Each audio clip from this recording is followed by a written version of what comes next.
Whoa, welcome in. Wait a second. Where is everybody? There we go. My God.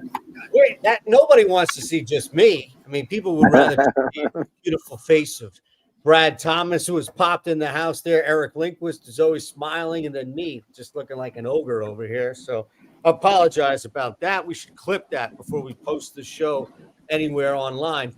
Look, we are here, and this is a crazy show today because we're off the next 2 days officially. Brad Thomas, one of our favorite crew members here across the board at Tails Gamblers Guild. Of course, you know Brad from doing like everything, see him all over the place, Golf Channel, NBC, and more.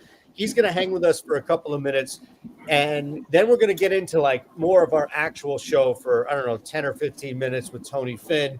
And then we're going to go back to 3:30 Eastern and hit hard the U.S. Open because we should be doing that tomorrow, but we're not. So Brad was initially, Eric, going to be with us at 3:30, but he can't.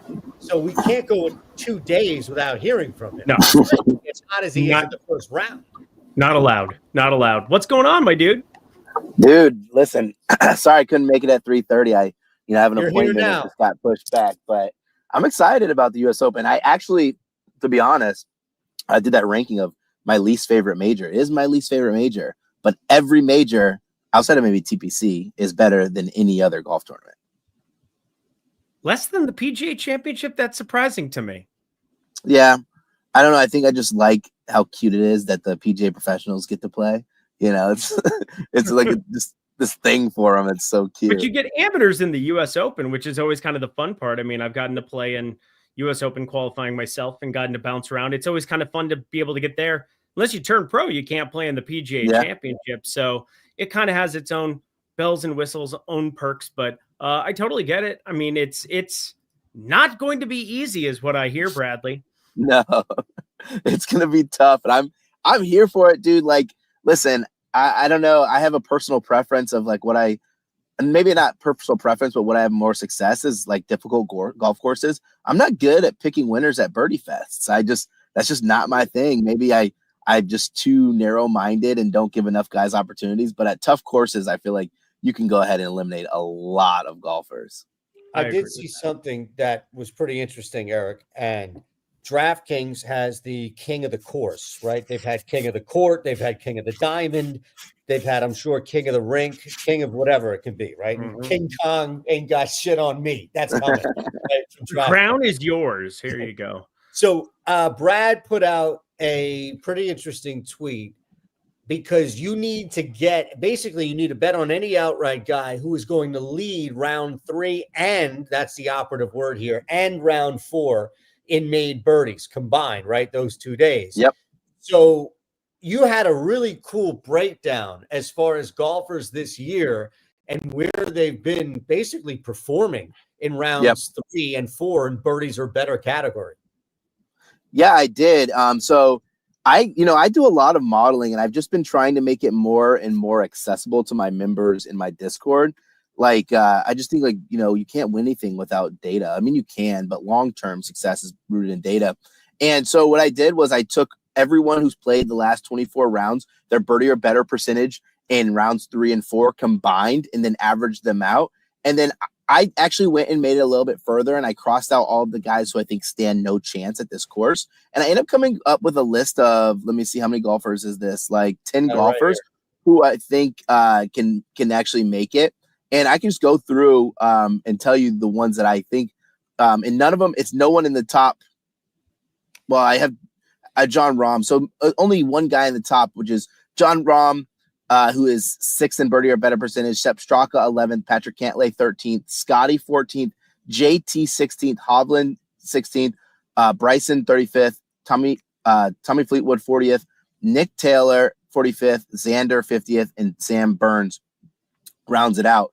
But like when you look at that, you also have to think about the guys who have high miscut percentages or high miscut variance, which if you go, obviously it's going to only be exclusive in my Discord. I put the guys who have the high miscut variance as well. So those guys, if you want to make it, you're going to have to also make sure they make the cut too. So that's another important wrinkle to add in there. Might as well highlight Gamblers Guild one more time since that's exclusive.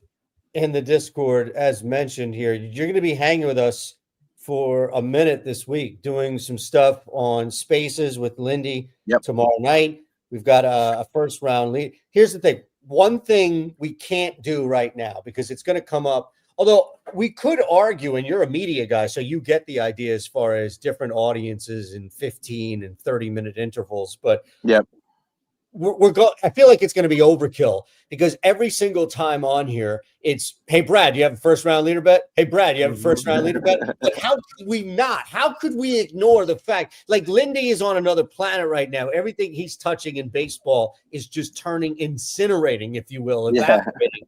In a good way.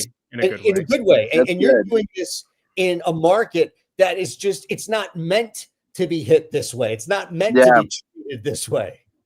It's crazy too, because my first round leader I don't want to say wasn't great last week, because I mean, who had, outside of Byron, who had Carlos de Soler, but I've been actually diving in more into first round leaders in the each way market as well.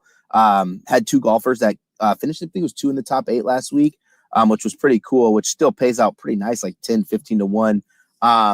So do you want me to tell you a first round leader that I'm on?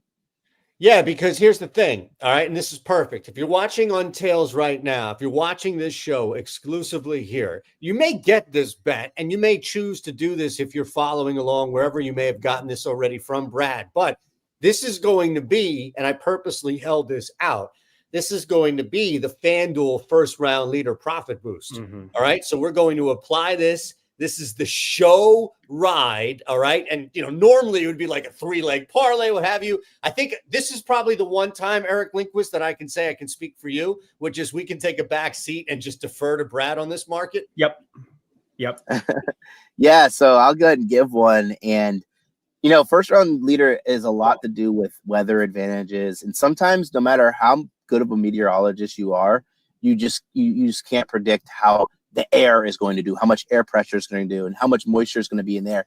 It's just, or how the course is going to respond. That's just luck of the draw. And I think Shane Lowry was one of those golfers who ended up getting a really good weather advantage last week. Didn't quite get the job done in first round leader, but Shane Lowry, if you odds boost him, you can get him all the way to 80 to 1. It's going to be a first round leader I'm going to play this week, and I'm probably going to play him if he plays at Travelers, and probably if his price doesn't suck, and probably going to play him at the Open and first round leader, because it's not even so much he's been a rocket first round leader guy. Like, I have my first round leader statistics, and I can tell you he's probably not like great for the year average, right? Year average in 21 starts, he only has a 32 average finish, but it's more about recent success and his top 5 percentage. He's yet to get a first round leader, but has been in 21 starts, been in the first round top 5 14% of the time, top 10 24% of the time, top 20 42% of the time. So it's just a couple of bounces here and there that need to go his way for him to be first round leader at 80 to 1. If you profit boost is really nice. But I also want to add with Shane Lowry, this course fits him well, and his game's peaking at the right time. He's going to hit fairways. He's long enough. But what's really good about Shane Lowry is he hits his long irons really well for the distance that he might like not have on a Bryson or a John Rahm even. So I'm really high on Shane Lowry to be first round leader. I'm really excited for him to be first round leader because I know it's going to be sooner or later. I also played him in the each way market. Wow. All right. So let me add this too. Because I talked about, where did you boost him? I boosted him on, was that MGM? I got a no sweater on FanDuel. That's what it is. So it's a no I boosted him sweater. 30% on MGM. Yeah. I mean, my God. So here's my quick follow-up, because I know Eric's got thoughts upon thoughts, and I'm going to shut up. But the no sweater is 40 to 1. Are you still taking that, or is it that you couldn't pass up the 80 to 1 boost on Shane Lowry? So I'll actually tell you the genesis of this. I was going to take Shane Lowry 40 to 1 each way market. And then when I saw the boost, that was a 50 to 1 that boosted him up to 81. I was like, I have to take that. And then what I ended up doing on the back end, I guess I'm giving this out for free. I ended up taking first round top 10. Let me look at my exact number. First round top 10 at, I don't have the exact number. 11 to 1. Remember, I'm in my car, so that's like 11 to 1 first round top 10. So okay. So 40 to 1 is still good. First round top 5, 11 to 1. 41's really good because that was going to be my my each way number, and then I saw the 50-1 with the 30% boost. Got it. Makes sense. That's why I put it in. All right, good stuff. Eric? Yeah, my first round. I had no idea what you just said. You just kept going. I thought I was going to go now. Ludwig Ober. I just want to point out, huge change last week. Huge change for Ludwig, gaining over 4.5 off the tee. Ludwig does this leading into a golf tournament. We know he was in contention with that ridiculous 7-1 on the par 5 last season and last year at Pinehurst. Didn't end up kind of coming down to the stretch there with Rory. Bryson didn't end up kind of coming to fruition, but he's a USGA guy. He plays tough golf courses. We saw Torrey this year ends up getting the W. Yeah. The form kind of went away, kind of went slip sliding. And now we go T16 Memorial, T13 RBC, and he gets a great tee time draw for the first round. 35 is probably a little bit short, but if you have a boost, I feel really good about Ludwig getting any kind of a number outside of the 40-1 number for a first round leader. And he's definitely going to be somebody I consider because, I mean, there's going to be some very, very volatile stuff. And I mean, talk what you will. I mean, we have the most ridiculous like tournament board ever with Scotty Scheffler existence. Like plus 275 at Oakmont is just absurd. Like this is an absurd thing. Ludwig might be where I start my card. And I haven't bet a single golfer yet here. I'm taking a look and just kind of reacting. And, you know, not always my favorite thing. I try to bet earlier in the week, but haven't really gotten a chance to like sit down and absorb it. But watching Ludwig gain over 4.5 over the weekend off the tee seems like a good time to be on with your driver, Brad. Yeah, no. So I'm on Ludwig Oberg, but I built out a majors only last 8. So, and Oberg played six tournaments, 6 majors, and he had over a 33% first round top 5 percentage. It goes all the way to 50%, I think, in top 20 percentage, which is really nice because you don't want to do that for every single tournament, right? Like you just want to isolate guys in the Northeast and see how they play in the Northeast using that for a heavy data point. But in majors, you literally can eliminate half the field, right? Maybe let's say conservative 35% of the field just for first round.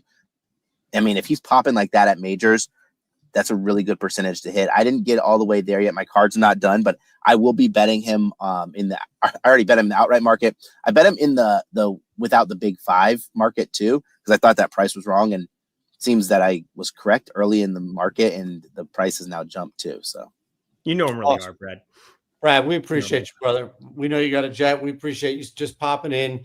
No, we couldn't do the longer form show coming up, but this was absolutely what we wanted, what we needed. And the reality is most selfish people out there just wanted your first round leader bet anyways. No, listen, I get DMs that say, yo, can you bless us with some first round leader? And I hate being that guy. Like, it's behind a paywall, but you can watch the shows, right? Or join the Discord and you get some nuggets, right? Absolutely. Absolutely. Appreciate you, brother. Enjoy the night. Have a good one, guys. Take care. You got it. So from Brad Thomas to Mr. Tony Finn, and we've been going back. It's been a little bit since we've had the pleasure. And normally it would be his pleasure, but in this case, it's ours to sit down and chat with Mr. Finn here. Tony has just been doing this for a minute. He's been very great with us as far as putting out some amazing write-ups. And the beauty of it is the hook that Tony has where you're going to read that novel before you get the pick. A lot of people just give the pick out. Tony is putting time and effort. This is, I'm telling you, Eric, it's an amazing little hook there. Tony, what's up, man? It's the same grind here, not getting any younger, but I'm sure feeling a little bit older from what used to feel like 10 years ago, heck, 2 years ago, right? But never afraid of a little bit of work. What doesn't kill you, what makes you stronger. It's supposed to make you better, and we're trying to do that. We don't play a whole lot of stuff early, the first third of the Major League Baseball season, but it's time to dig in. There's some underlying peripherals. There's some positive regression, negative regression, all those things that give us advantages on game night, game day, for that matter. So I'm excited about it. Yeah, I'm stoked too, because I mean it's been a while since we've seen you, but obviously there's so much. I mean, people call this the quote unquote slow season. I have never looked at it that way. This is a lot of baseball. There's so much to bet on. There are so many markets. There are so many advantageous spots. And you don't have to pick a million of them. You got to find a few every single day. And you want to compound your interest. You want to compound your edge. Yeah. And that's what we're out here in the streets doing here at Tails. Have you found some success in MLB here with any specific markets? Is there a market in particular that you've been diving into? Because again, with so many things to bet on, where do people really start? Because this just becomes, somebody who's had as much experience and seen all of the swings and the shifts in the industry is what you have. Is there anything that you still go back to and say, yes, I still have an edge here? Yes, there is. And I still have a hard time believing it, but not that this is across the board or it's isolated, because there are plenty of guys out there that really value certain specifics, variables, as you mentioned, not just the player peripherals, but maybe officiating peripherals such as umpires. And umpires, despite the fact that we're probably going to go to more, electronic and tennis and soccer, what do they call them, laser beams and stuff like that. Yeah. So we're going to have automatic strike zones or automated strike zones for the most part.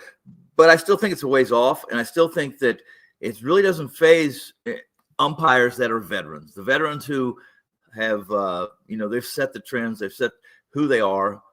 Occasionally, they might be in a spiff with their wife, or they might have had a bad day. Maybe they got pulled over and got a big speeding ticket, whatever the case may be. There are aberrations. There are exceptions to the rule. But for the most part, veteran umpires like Bill Miller, who I think he's head and shoulders has the biggest strike zone and has the largest bias for pitchers as opposed to hitters in Major League Baseball.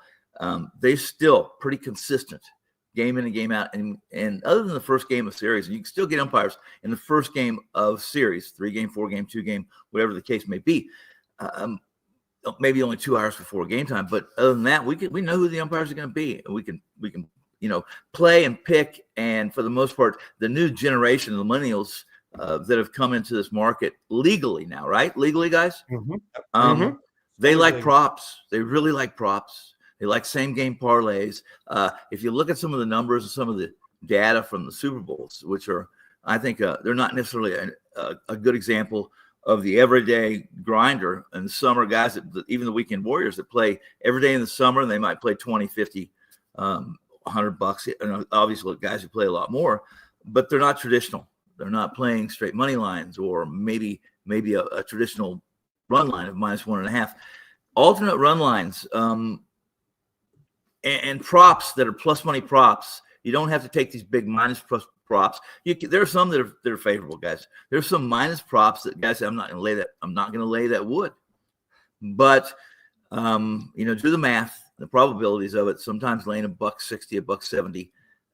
You're not probably going to have to face St. Peter at the gates and explain to him why you violated your rule. On minus money props. Love it. That's great. Absolutely love it.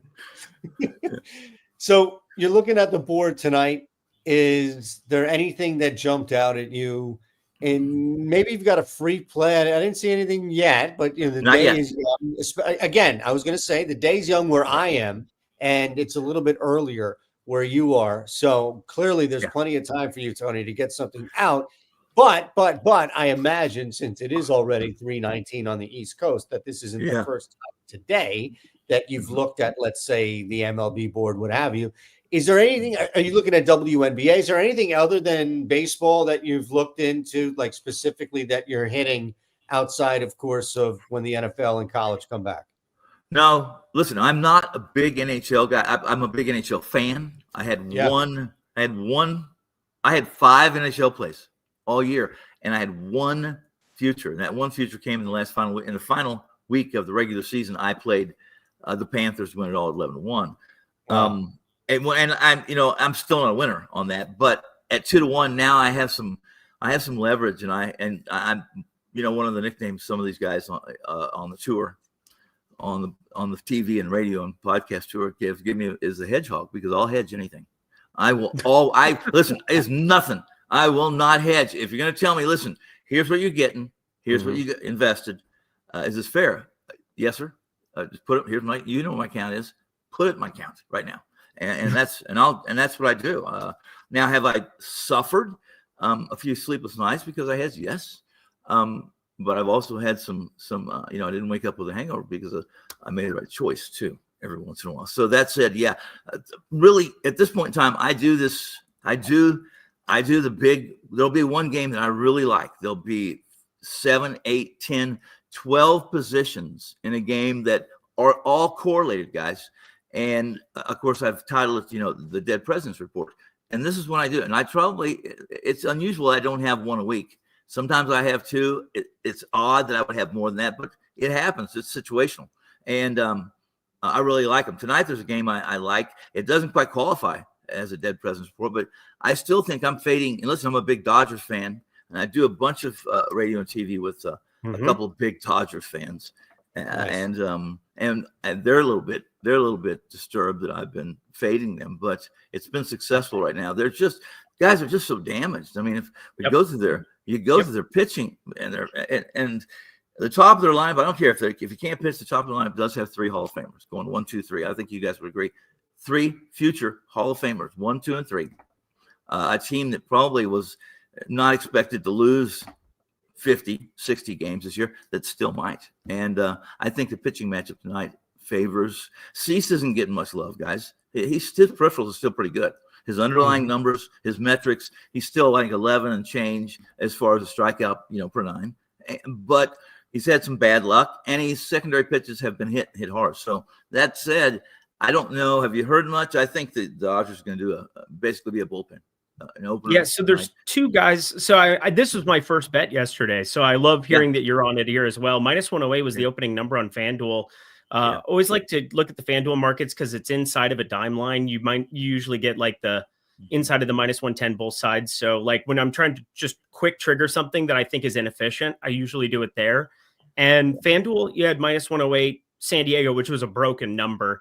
Bobby Miller ends up getting recalled. I don't know what to make of Bobby Miller because he throws at 100 and he just has good stuff, but he has over a 5.5 ERA at Oklahoma City. I have no idea how the Dodgers cannot develop him because they generally are very good at the development portion. They're not so good at the injury portion, but they're very good at the development portion. And I don't think Bobby Miller is going to come out alive if he shows up in this baseball game whatsoever. It's just been tough sledding for him. Now, there's also Matt Sauer, who's been in AAA, and he's had a couple of good outings at the big league level, but always in like these 3-4 inning stint appearances. If you're trying to get 5-6 innings out of him against the Padres, who just really are not going to be chomping at the bit to get up there and swing and miss, this is a broken number. And you come off of a bullpen situation yesterday. Both teams unleash everything in an extra inning game. As soon as that number dropped, I jumped on it. So love hearing you're on it. It's moved in our favor too, sitting north of -120 now. Yeah, listen, you sold me. You sold me when you said you did it yesterday and you got a good number. I think that's a wise move. Sometimes we win on those, sometimes we lose on those. But I just lost my earpiece, guys. Hold on. The thing is, the San Diego. I think they've underperformed. I think they're going to be a little bit south pitching wise until they get healthy, and they may not get healthy, guys. They might not, but I know this much. I know that they can hit Sauer. I know Miller. He may start tonight, and the fact is 5.5. This isn't the Pacific Coast League. That's Oklahoma City. It is. It's Oklahoma City, guys. It's not like we're playing at altitude, and 5.5 is not cutting it. I think the Thunder might be able to hit Miller right now. So I'm with you. They're athletes. They got it covered.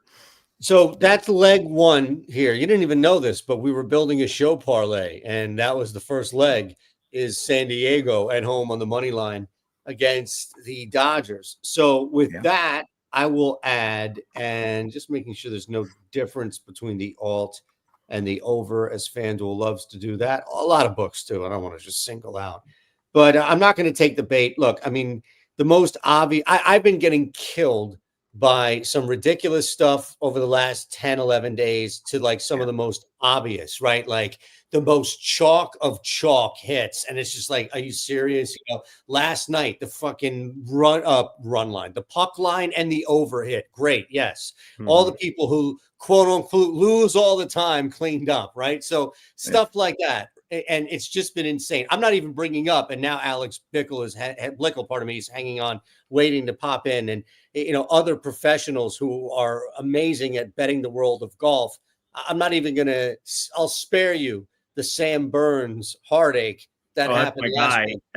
If I had bet him with you last week, I would not not be on this show. I would still be in a coffin somewhere. You have no idea. You have no idea at 30-1 how that would have changed this month. And yet that's been it. So I'll go back to it. I will take one of the most obvious bets out there because it makes just complete and total sense, and take Andrew Abbott for 6Ks and add that to the parlay. At 5Ks. All right. So I'll take the baseline here. He's over 5.5 at plus money. We're going to add another leg. We're going to be fine here, but I will take the most base. Cleveland can't hit lefties, right? Makes too much sense, right? Guardians struggle all year with the K right there. Makes too much sense with Andrew Abbott on the hill. I've been losing to shit that makes too much sense. I've got no other choice but to take the most obvious play on the board.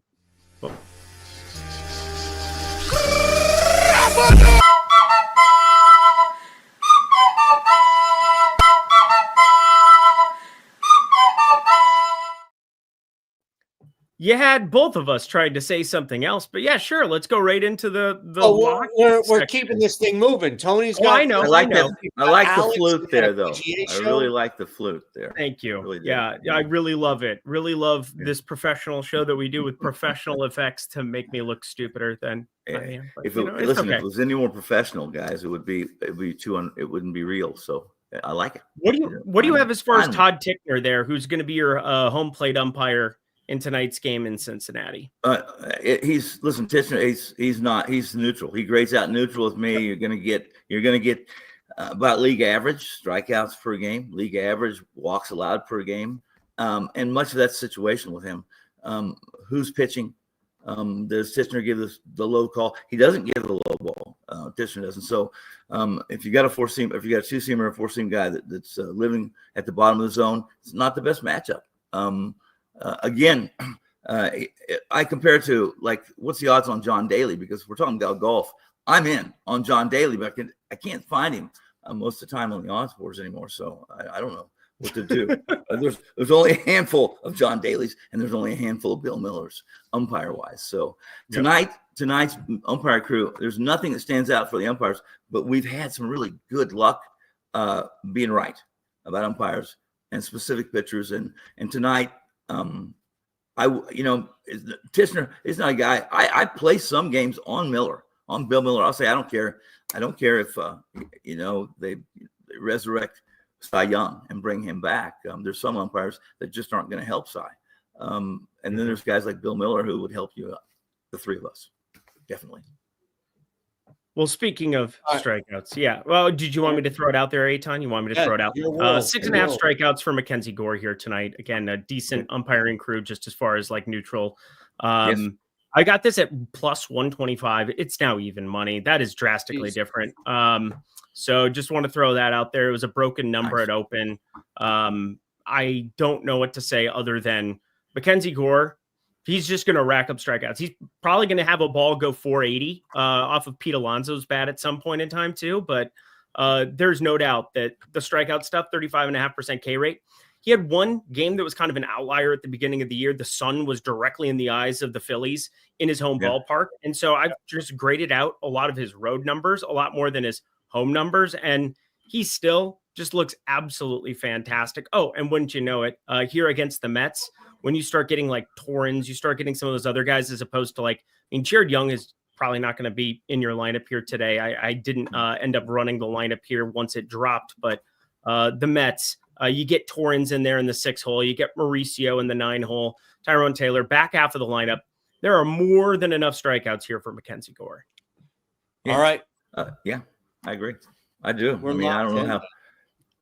I like it. I like it. You guys, what do you have in your parlay? I need to know so I can go ahead and at least. We're going to tweet it out. All right. It's okay. the Good. Right. We'll tweet it out. We'll tag you. All right. We appreciate you being here with us, Tony. This is big time, man. Tony, all right. Awesome to have you as always. Let the world know you're on Tails. Where else can we find you? Well, you can find me right now. I'm building a new studio so I can kind of go back and forth in the Ozarks. If you guys have watched that show, everything's accurate about that show. We'll have some poppy flowers growing in the back and just handing those out on weekends. I want to go riverboat gambling. That sounds fun. It's just fun. It's not fun year round, guys, because it gets cold and slick, and the internet's kind of bad down there. So, but the studio we have, building up a new studio so we can kind of go back and forth, and we're gonna have fun this summer. We'll have fun the rest of the way. A lot of football coming our way. A lot of early team totals, season win totals, not only in the NFL, but maybe some season props in college football, which I think they're going to be very popular this August. So awesome. We'll see. Appreciate it, brother. Always a pleasure, Tony. Awesome. Thank you, guys. You got it. That's Tony Finn right there. We'll go to. We don't have any transition. We're just kind of extending this into what we call the double header, right? That's kind of effectively what we're doing here, because now it's just one specific focus, and that, of course, is on the U.S. Open. But with that said, it's not like we're stopping and starting a new show or anything along those lines. We did have to get a show parlay in because it's Tuesday, and we're not going to ask people to sit for 5 days in order to cash a parlay for 5 people, mind you, either. So I think that's kind of where we are right now. Is that okay? That sounds perfect. We don't have any video or any imaging. You're in an 8-year-old's bedroom. So all validity to anything you have said to this point has gone out the window. It's been pretty bad. No, it's dust. Yeah, my God. I'm telling you, man. Far from, and come on, let's do Greg a little bit better than this if we can. There we go. I mean, look, Alex has it done right here, right? I mean, he's just got the plain background. Greg looks like that everything in his room has been put in one small area to fit in the camera. You are in. Greg, do you like golf? It looks like you like golf. I've started to get into it since 2006. Well, let's say 2007, one of the great U.S. Opens at Oakmont. That's when I really got into the game. Okay. What a transition you are. You must be in media. First, we have to update the world, Alex, right? There was a general push with you. We know the end result where you are, but just take us through kind of what happened, the ups, the downs, and kind of the experience out there as you were so close to qualifying. U.S. Open qualifying is so tough. The final qualifier was at Woodmont for me in Maryland, and it's a really tough course. And one of the things that I've kind of said when talking about this round is I was there for one reason, that was to qualify. And so almost like the way I approach GPP tournaments in DFS, it's I was okay with shooting a bad number. My goal was to come in with a strategy that kind of assumed I was going to have my A game, because my only chance of qualifying was to have my A game, knowing that if I didn't, which I very much did not, I maybe had my C game, was probably more like my D game. But if I didn't, I was going to shoot a bad score, and so be it. It's still a really, really great experience. And actually, I definitely did take a couple things that I know are going to help me the next time I get through. Dude, that's so great to hear. Obviously, for those who don't know, he was playing in sectional U.S. Open qualifying, getting through locals, getting to sectionals, had an opportunity there. And I will say this, there was one guy that I think maybe had his A game. That golf course looked really brutal. I mean, one guy over 5 under, I believe, in the entire round. That doesn't happen in modern golf very often. 10 under on that golf course was insane. I mean, that was playing some golf. Insane. Yeah, it was fun to track, though. And I will say this, too. I mean, one of the cool parts about your analysis and being able to do spaces with you, which we'll be doing tomorrow as well, is just kind of knowing that you come from the experience side of things. And I can play a little bit, but I've never played professionally at any point in time, played some USGA events, but people don't understand how big of an advantage that is for you to be able to truly understand maybe which players are better suited for a golf course as opposed to others, because you were just playing alongside them. Yeah, I think it also really helps when we have new golf course that we don't have a ton of data on. Like I just had a really good DFS week this past week at TPC Toronto.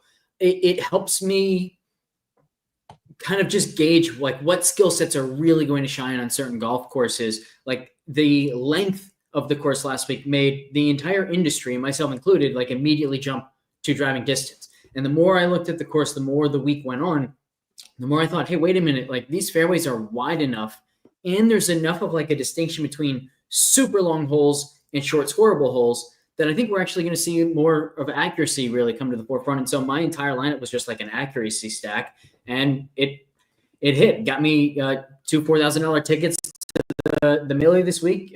Really strong finish. So I think you're right. It's like that's the area where it very much helps. But then on the other side of things, like I think DFS also helps me on the golf course because I get in those pressure situations on the golf course, and one of the like very big differences compared to DFS sweats is that I actually can control the outcome on the golf course. So even if I go shoot 83, 79 like I did, I at least know that's entirely my fault. That's going to happen, and I can just very easily move on. Whereas sometimes in DFS, you just feel like the universe is against you if it doesn't quite bounce your way when you're getting close. Yeah, Greg, if you ain't first, you're last. And that's what I was taught by Ricky Bobby, and that's going to be what I'm worried about this week here at Oakmont.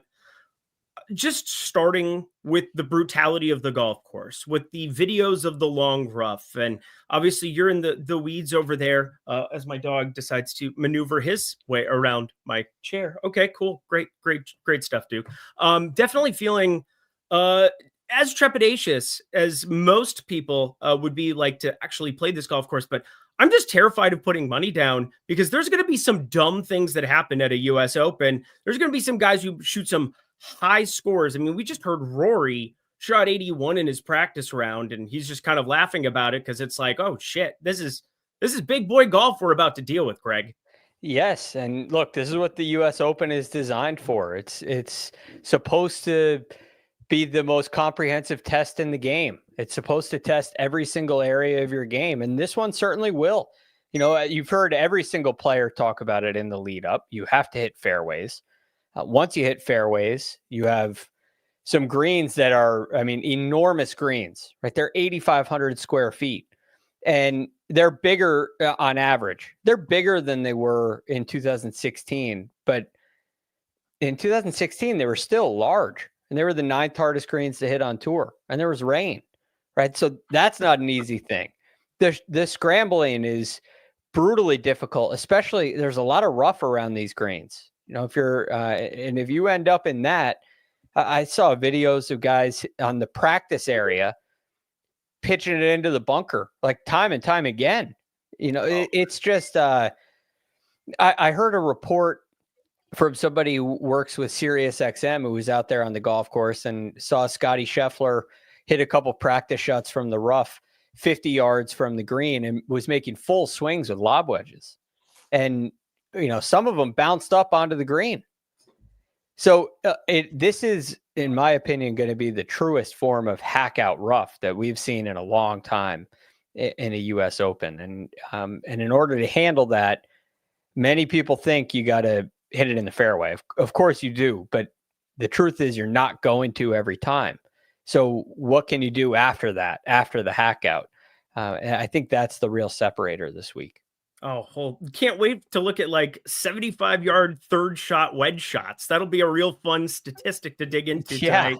But it's actually pretty true, I would say. And I love that you bring up that it's not just accuracy because inevitably, you know, somebody hits 80% of fairways. There's 20% where you are hoping your ball ends up on the right side of it. And there's just going to be some real brutal things. And I'm not sure how you feel about Oakmont, Alex, but this is definitely one of those golf courses that we can remember the Dustin Johnson incredible 18th hole. He had to sit and play an entire back nine, not knowing if he was going to be penalized or not. There's been some high drama, high leverage stuff at Oakmont. We've seen Phil Mickelson double hit putts off of it in frustration. It's going to be wild. But like when you start to sit down and see other US Opens or break down your modeling, like how much does major championship pedigree and also just like US Open experience, like how highly do you value that? Because again, there are some US Opens, whether it's Rory's that he wins, 15 years ago, goes completely nutty in a golf course with no rough. Like is there anything we can really compare this golf course to? Yes. The first is like all US Opens are crazy difficult. And one of the cool things that we do over at FTN for US Opens is we run a fit model for the event as a whole. And when we talk about how like the US Open is this ultimate test of golf, there's actually like some really strong data to back that up. Every single statistic is more predictive at the US Open than it is traditionally. So driving distance, our strokes gain, driving accuracy metric, approach play, around the green play, and strokes gain putting, all of which are more predictive than usual, which one way to think of that is like we have distance as 90% more predictive than usual. So a skill gap distance-wise of 1 stroke between 2 players equates to a 1.9 stroke advantage in US Opens. That's, I think, the easiest way to understand what I mean when I say a stat is more predictive here than usual. But at Oakmont, I think we might get an even larger separation because absolutely everything is just that much more difficult. And you get almost like every single shot as what I like to call a high leverage shot, where the difference between a good shot and a poor shot is a wider discrepancy in strokes gained or just overall strokes than usual, because you have some holes where, hey, if you hit a good tee shot and then a good iron shot, you're going to have a look at birdie. If you hit either a bad drive or a bad approach, now you're in a situation around the greens where like you're just praying to even have a 10-footer to save par. The most likely outcome is you've got a 30-footer or your ball's going to roll through the green, and now you've got to get up and down for bogey. So as we said, like, it's just an unbelievable test of golf, and I think it makes the good separate from the great separate from the good even more than usual.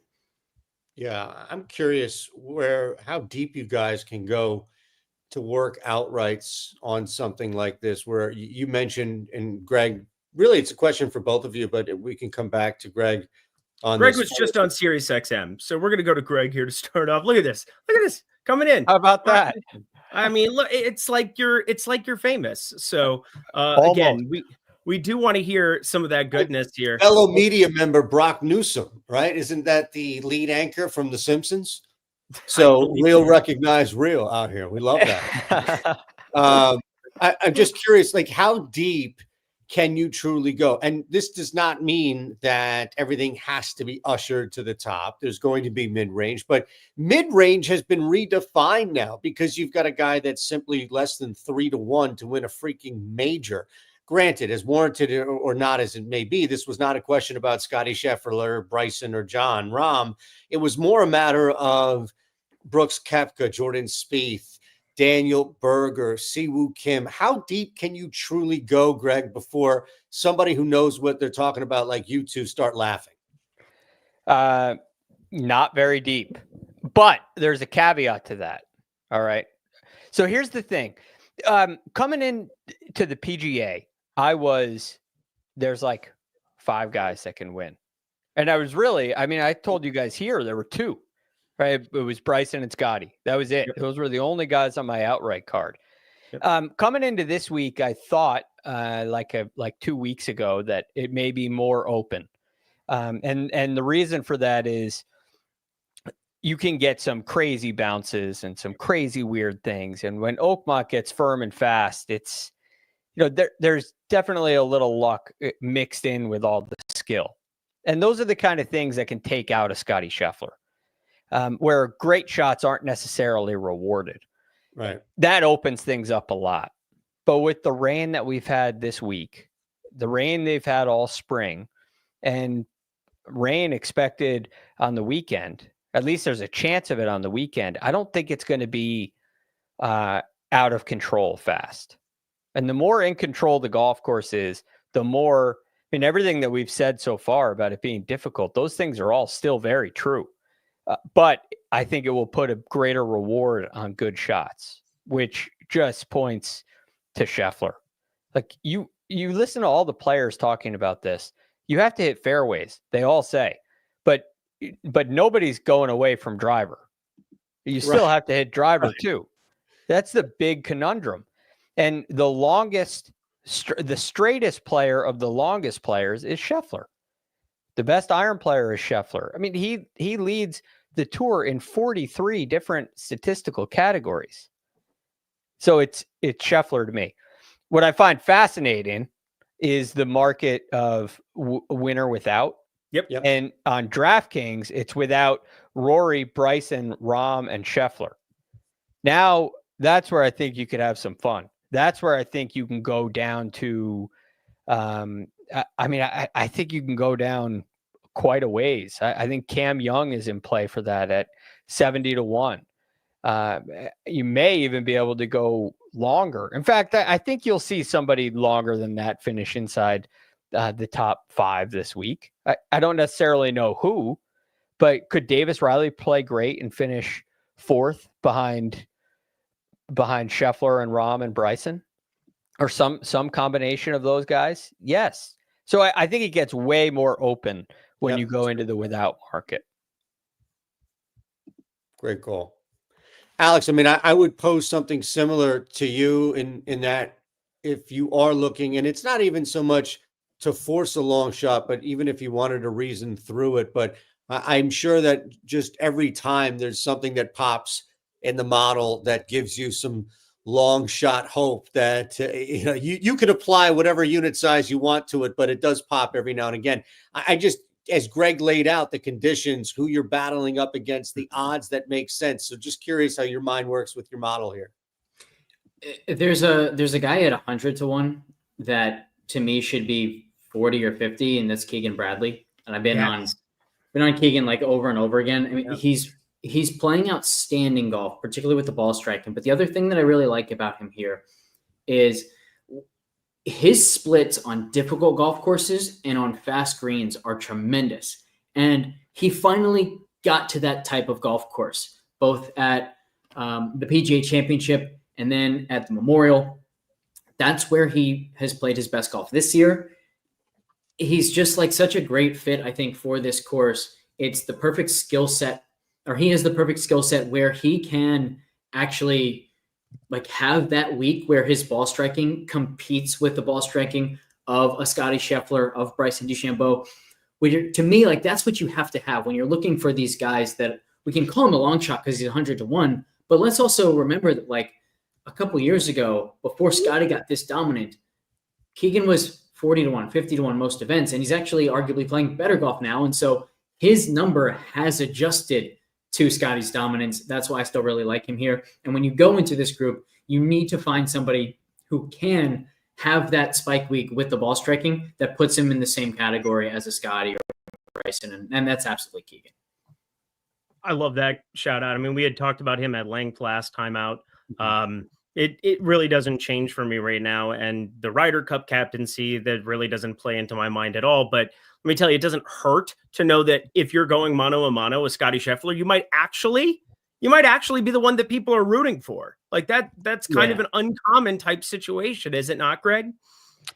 I think that Scotty has a lot of support, and if you go to these events, he gets a lot of support.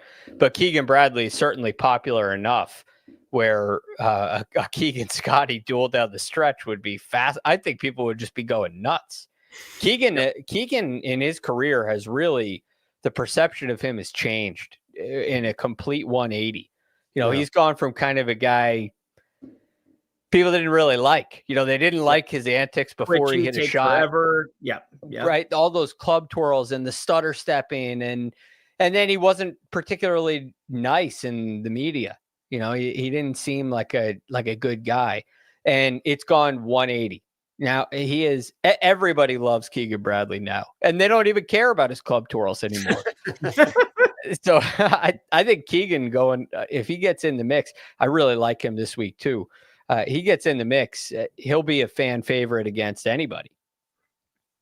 I feel that way too. I want to ask you guys about other markets. So we've got ourselves the outright market. I think people heard maybe on the earlier segment, Ludwig, somebody who gained over 4.5 with his driver. If you just get hot with a driver, Ludwig, it would be fun to watch. He's starting to string together some strings of good golf. I might start my outright card there, but I'm looking at some of these other markets, and we talked 3 balls. We've talked a lot of things, Greg, and I'm just curious if there's any mark that you've tapped into already, something that's behind the paywall for the people at Tails that maybe you could share with us here on the program. Well, I found this. So I really like what Joaquin Niemann is up to. I really like what he's doing. And I think it's the first time I've ever really gotten behind Joaquin Niemann. And I look at it for a couple reasons. One, I think he may have kind of cracked the code. I don't want to feel like I'm chasing the PGA, but I think he may have cracked a major code. And he's been playing really good golf for a long time. Of course, it's way overstated from the people that live that he's the best player in the world. It's way overstated, of course. But there's still something there. He's playing really good golf. And all of a sudden, he shows up at the PGA and finishes in a tie for 8th. And I think that gives him some additional belief. And the tee to green skill sets, what he can do with both his driving and his approach play reminds me of what he did at Riviera when he lit that place up and ran away with it. That's the kind of game that we're looking at here. His short game and putting are both better than they have been before. So, but the hard thing is, well, where does he fit? What kind of market do I like him in? Do I like him in the winner without market? Possibly. He's 18-1. Yeah. I'm okay with that. But where I really like it is there's a couple things I like in there's live specials on DraftKings. And so we have round 1 lowest score. Niemann's at plus 650. Lowest 18-hole score, he's at the same number, plus 650. Round 1 leader. Oh no, that's the wrong one. So those were those two live markets. You could either get lowest 18-hole score for the entire tournament or round 1 leader of just the live guys. And I really like a situation like that for him. That's not bad. Making it out. Yep. That sounds lovely. All right. One more time for you guys. We're going to get where you are, what we can do in a minute. There's Greg on Tails. Here's Alex on Tails. They'll tell us about some other stuff, right? Brag about all the great things that they're doing. I mean, we got a guy on Sirius. We got a guy competing for the U.S. Open. What the hell are we doing here? Right, so you want to talk about boring? I don't know. Awesome. Jeez. I can just fake it till you make it kind of thing. All right, so we've got about 2-3 minutes or so before we have to get out of here. What is, and I'll put this up here for depending on whatever book it is, that's fine. What is your guilty pleasure bet? Right, make something that you haven't even shared, maybe even with your significant other, certainly not with the paywall. And maybe that's coming, right? And maybe this is a little bit that you do with the Discord or wherever it may be on whatever media platform you are. But is there a guilty pleasure bet, somebody to miss the cut at 2-1 that you're just like, it's egregious, but I'm not just saying throwing money away either.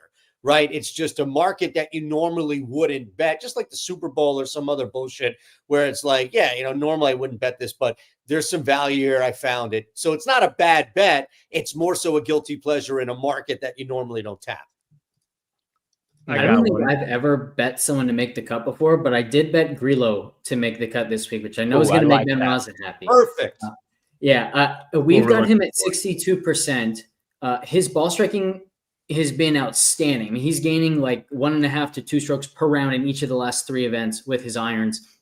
Really like the accuracy. So I think he can succeed that way. And then there's one other element that I think is going to be really kind of pronounced in the course fit type stuff here at Oakmont. And that is, I don't think around the green play is going to be predictive as a whole, because so often when you are around these greens, and I speak from experience when I played there in the Pennsylvania Open in 2020, you're just dead. Like 90% of the time you're on the greens. It's like I'm desperate to just have a 10-footer for par, but most of the time, you're going to have 25 feet if you can even hold the green. The one exception is when you find the bunkers. And I actually, I had in my yardage book, like circled every single bunker for every single pin. Like this is the miss. This is the only place where I can get up and down from. I didn't do a good job of hitting it into those bunkers throughout the round, but I think bunker play is going to be predictive. And so if you can find the guys who don't have good short games, but are good out of the bunker, like Emiliano Grillo, I think that they're like very hidden, solid course fits that certainly books aren't going to pick up on that aspect. But I also think like you can find an advantage that way in DFS too, because that kind of player is not going to project well but he is, I think, a great course fit. What a gem that is. Greg, do you have anything to back that one up with too? Well, I love what Emiliano Grillo has been doing. I Yeah. think he's way more talented than his play has looked. And like you said, the last 3 weeks have been phenomenal. So I'm all in on Emiliano Grillo. I like the making of the cut. I really like him. He's one of only 2 guys I really like in the 5K range for DFS. So I'm all in on that. Guilty pleasure market. This is like Rory McIlroy to miss the cut plus 250. That's mine. That's literally what mine was. That's literally mine. Don't let it be chasey. Go ahead. Tell the people why. Tell the people why. Look, this guy is just way off in his game. And I don't think you can flip a switch for Oakmont. Now, if you can, that's great. I love Rory. I love watching him play. It's one of the reasons why I rarely bet him and rarely play him in DFS, because if he does great, I'll enjoy watching. But he can be a little bit of a wild card. He's wild off the tee. I don't think he's that great of a rough player. I have real concerns about his wedge play. Now, you think about Rory hitting it into the rough, pitching out, having to wedge it close, and hitting it 15 feet over a flag, and he's there's big numbers lurking for Rory the way his game is right now. So plus 250 for him to miss the cut, I think is a pretty good mark. I got one other for you. Since you took Lindy's, he's going to go down. Yeah, I'm making that mine because that was going to be mine. There's something to be said also about winning a Masters and feeling like you got your lifetime achievement award. Yeah, and now you have to like tee it up and have that same drive as somebody who's playing for their jobs or playing for their place in history. Like, I think Rory already cemented it, whether he had won a Masters or not, but it was like a capstone project for him, years and years of it. And I'm sure he's probably living in the relief zone where it's like, I don't really care right now. So that's what it feels like to me. And, the driver thing and the weirdness of not dealing with the media. I don't really like where Rory's at either. So I'm completely with you, but I'm sorry to cut you off. It is time for the other play that isn't mine.